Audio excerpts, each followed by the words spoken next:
Sarpsborg against Bodø Glimt, Norwegian Eliteserien match this Friday evening, 6 p.m. kickoff time in the UK. For me, the obvious pick here is to take the goals over 3.5 because it's just set up for a match containing several chances, I think. Just look at Sarpsborg recently. They've lost their last 5 games. They've lost 7 of the last 10. And they're just conceding too many goals. 31 now conceded. They play in a very risky style. Certainly not defensive, quite attack-minded, high pressure.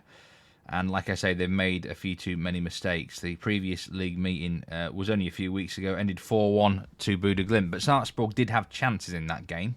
And I think they'll get opportunities here. I think Sarpsborg will score. They do create enough opportunities usually. It's not often they don't hit the back of the net.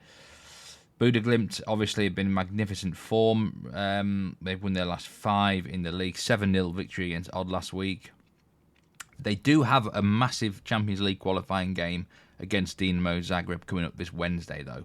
Now, whether or not they're going to have half an hour on that match, let's see. You would imagine any sort of player that's not 100% fitness here probably won't be risked. Maybe someone like Bryce Wembangomo.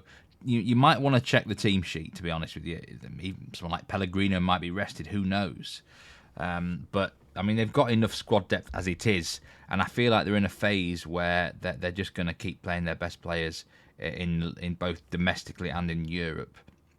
But I do like backing over 3.5 goals in this game. I would say odds of 2.06. You could play around like over 3s and over 3.25 lines, but to be brutally honest, I think you might as well just take over 3.5 straight on the nose.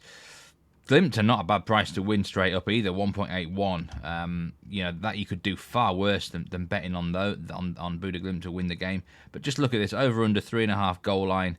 Both teams have had 9 out of 17 over 3.5 this year.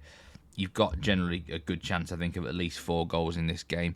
It might take a little bit of time for it to come in. You might have to wait till sort of the last 10 or 20 minutes. But I think when all's said and done, both teams will end up scoring, and we're going to get at least 4 goals. So over 3.5 for me in this fixture.